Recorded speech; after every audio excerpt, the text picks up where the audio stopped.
আঁকড়ে ধরার মানে বুঝো? এই যে মা বাবার পর তোমার জন্য বাঁচি, তোমার জন্য ভালো থাকি, তোমায় ছাড়া কিছুই বুঝি না। তোমার জন্য মন খারাপ হয়, তোমার খুশিতে আমি বেশি খুশি হই। তোমার অসুস্থতা আমাকে অসুস্থ অনুভব করায়। আমার জীবনে প্রতিটা সেকেন্ড তোমার সাথে মিশে আছে। জীবনে মানসিক শান্তিটাই আসল, বাকি সব কিছু মিথ্যা। আপনার কাছে সব কিছু আছে, শুধু মানসিক শান্তি নাই।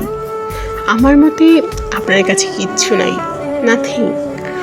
দুনিয়াদারি একদিকে আর নিজের মানসিক শান্তি আরেকদিকে।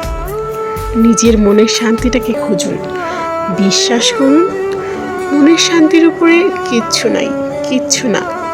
মন শান্তি তো সব শান্তি। একটা সময় আল্লাহর কাছে নির্দিষ্ট করে চাইতাম, আমাকে এটা দিও প্লিজ। না পেলে অভিমান করতাম। ইদানিং শুধু বলি, যেটা ভালো মাবুদ সেটাই করো, আত্মা প্রশমিত হোক আমার। আল্লাহ কোনোদিনও আমায় নিরাশ করেননি। আল্লাহর হিসাব দীর্ঘমেয়াদী, স্বল্পমেয়াদী নয়। মানব মস্তিষ্ক তার হিসাব রিড করতে পারবে না।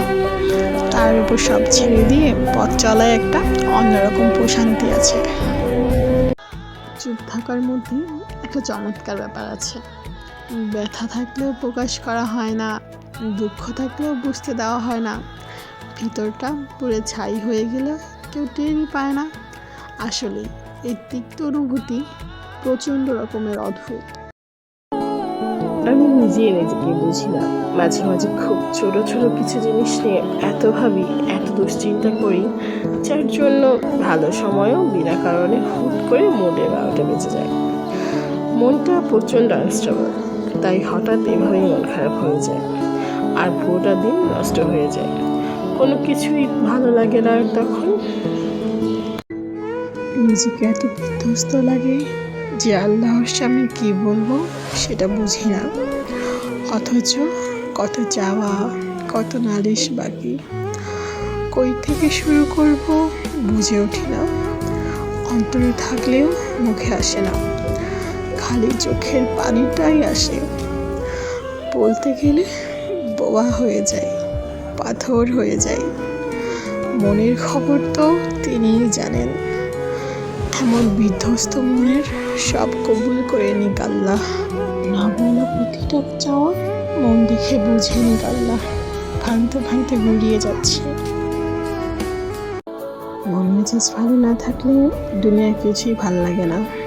নিজের এই সময়টাতে সবচেয়ে বেশি অসহায় লাগে। না ভাল লাগে কারোর সাথে কথা কইতে, না ভাল লাগে খাইতে। ঘুমটাও কেন জানি ঠিকঠাক মতো হয় না। আমার হুট করেই কেন জানি মন খারাপ হয়ে যায়। মন খারাপের সময়টাতে আমি সবচেয়ে বেশি খারাপ অবস্থায় থাকি। তুমি ভাবছো তোমার আশেপাশে সবাই তোমাকে খুব ভালোবাসে? আরে না, তারা ভালোবাসে যেভাবে তুমি তাদেরকে হাসি খুশি রাখো, কাজ করে দাও, তাদের প্রতি এফোর্ট দাও। যেদিন তুমি তাদের আশা মতো কাজ করবে না, এই এফোর্ট দেওয়া বন্ধ করে দিবে, সেদিন বুঝে যাবে তাদের আসল রূপটা। শুনতে খারাপ লাগলেও এটাই সত্যি। আমি কারো জীবনে ততটাও গুরুত্বপূর্ণ মানুষ না। আমি খুব সাধারণ একজন মানুষ। আমায় হারালে কেউ কখনো আফসোস করবে না। আমাকে ছাড়া অনেক সুন্দরভাবে বেঁচে থাকা যায়। মেয়েরা বিয়ের পর সব থেকে আপন ভাবে তার স্বামীকে, কিন্তু একটা সত্যি কথা কি জানেন? সব স্বামী মেয়েদের আপন হয় না। একটি মনোমালিন্য হলেই দেখবেন সে আপনার অবস্থান বুঝিয়ে দিবে, তার জীবনে আপনার গুরুত্ব বুঝিয়ে দিবে। এমনকি সবার সামনে অপমান করতেও দুর্বল ভাববে না। কেউ যখন হেসে হেসে খোঁচা দিয়ে কথা বলে, আমি তার সাথে হাসি। আমার খারাপ লাগেনি তাকে বোঝাই, কিন্তু সত্যটা হচ্ছে আমার খারাপ লাগে। কেন জানি যখন কেউ মজার ছলে এমন কিছু বলে ফেলে যেটা আমার জন্য যন্ত্রণাদায়ক, তখন মুখে হাসি থাকলেও বুকে শুরু হয় তীব্র যন্ত্রণা। ভাঙচুর ঝড়। খোঁচা দিয়ে কথা বলা মানুষগুলো জানেই না তাদের ভিতরটা কত অসুন্দর।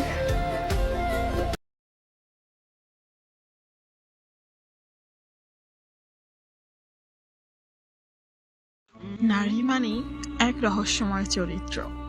খিলখিলিয়ে হাসির মাঝেও কিভাবে যে চুপটি করে মন খারাপ লুকিয়ে রাখবে তা তুমি কখনোই বুঝতে পারবে না। জীবনে খারাপ সময় আসা দরকার, অবশ্যই আসা দরকার। খারাপ সময়ে নিজেকে চেনা যায়, মানুষ চেনা যায়, নিজের ভুল সম্পর্কে বোঝা যায়, আবার নিজের উপর ভরসাও বাড়ানো যায়।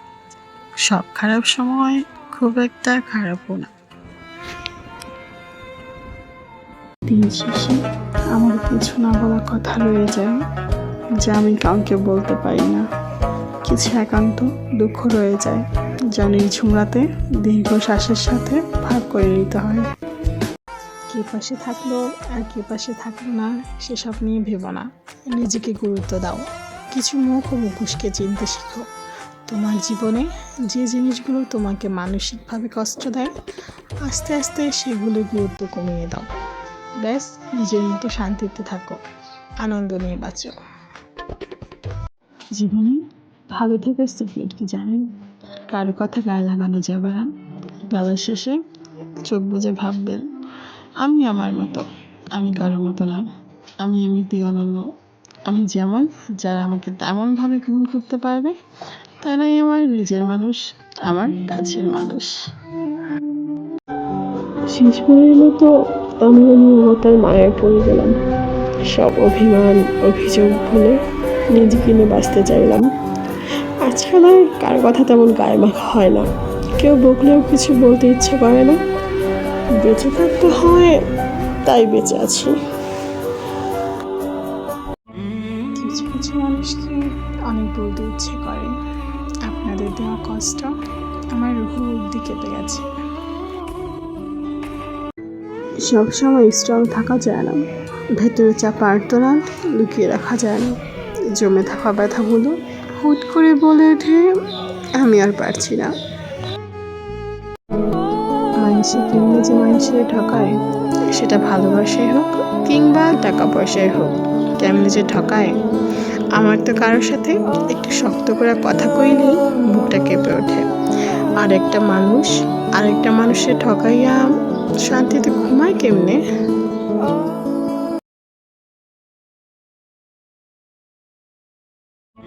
আমি জানি না আমার জীবনে কি চলছে, কিন্তু আমি ধীরে ধীরে সব কিছুর প্রতি আগ্রহ হারাচ্ছি।